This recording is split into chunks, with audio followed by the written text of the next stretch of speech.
The Bears, how do you recover from what we saw last week in Lambeau? I mean, that's a really tough loss to swallow as a fan. I can't even imagine as a player. It's tough. I mean, they were definitely deflated in the game, but you have to move on. This league happens fast. They have to move on this week. I think we're going to see a team that's excited, motivated, because they know what they can do. They almost shocked the world in that huge stage Sunday night.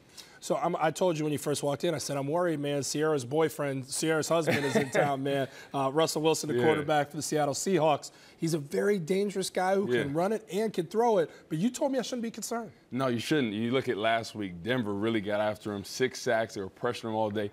Their O-line is really the weak point. And this dominant Bears defense, Khalil Mack and them boys. You really glow when you start talking about a defense. Yeah, they're going to get after him. They're going to get after him. So you think they'll be fine? Yeah, I think they'll be fine. And they're without Doug Baldwin as well, their favorite receiver. So they got Brandon Marshall and a couple other guys, but Doug Baldwin is the engine that runs that offense. What kind of reception do you think Brandon Marshall, former Chicago Bear, never quite lived up to the hype here in Chicago? What kind of ovation, clapping, boos will he hear as he returns to Chicago? I think he'll hear a little bit of everything. The people that loved him, the people that are mad that he left. There's going to be a little bit of everything.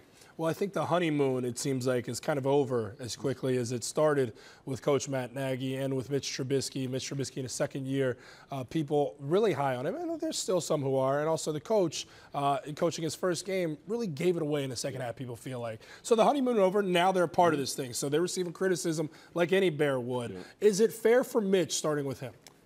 Is it fair for people to be criticizing him and be a little bit more down on him right now? Well, I think, you look in that game. If he would have completed that pass to Allen Robinson in the end zone where he overthrew him, I think that would have been a completely different game for him stats-wise. It would have gave him the confidence going forward.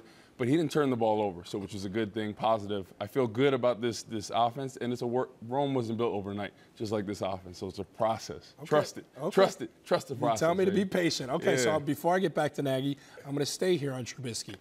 Is he the guy for the future? Is this guy, when you trade up for him in the draft a couple seasons ago to the second pick?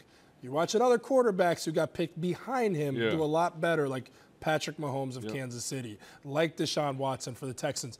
Is this our guy here in Chicago? This is our guy. They put all the pieces to the puzzle. But this offense, this is his first year working it. It's a process. Once he gets comfortable in it, look at Patrick Mahomes in the same offense. A year ago, he didn't play. Look at him this year, one of the best quarterbacks. So it takes time. It's a process, but this is their guy, Mitchell Trubisky. They put the weapons around him. He'll be ready to go. Okay, so I'll take it to the coach now. First-year guy, his first showing. In that first half against the Packers, everyone's like, this is great. We got Mike Dick on the sidelines. The defense is winning games. Khalil Mack is here. We knocked out Aaron Rodgers. We're going to win it all. We're going to win the Super Bowl this year.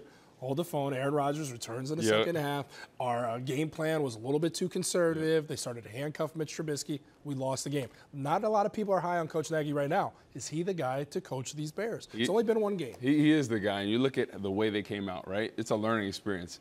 It is tough to beat Aaron Rodgers at home. I mean, he orchestrates comebacks all the time. That's why he's the highest paid quarterback for a reason. But the thing is, it's a learning experience, right? They're going to look back at that tape, the game planning, the things they should have done. They should have kept the foot on the gas. Should have kept it on the gas and kept going, running the football a little bit more so to open up that pass for Trubisky. Okay, give me a prediction for tonight. Seahawks, Bears, Monday Night Football. Very high stage. Can they get back to their winning ways? Give me a final score here. They're going to go big, 28-14, Bears victory. Are you ever going to pick the Bears? Bear down, baby. Bear down. Are you ever going to pick the Bears to lose here on camera? Just let's know as we go through the season. I will, but this is one that they're going to win. All right, final question, because you do great work over at Fox. You actually work with my fiance over there, and you do a Friday night show, Bears Unleashed. Any advice from me in terms of how to make it work cohesively with her so I don't get yelled at? Because you do a great job. She seems to listen to you. Just listen to her, okay? That's the biggest thing. Just listen, and just keep your mouth shut at times when you should. See, you're learning. Yeah, you're learning, man. That's my ticket. That's how it works.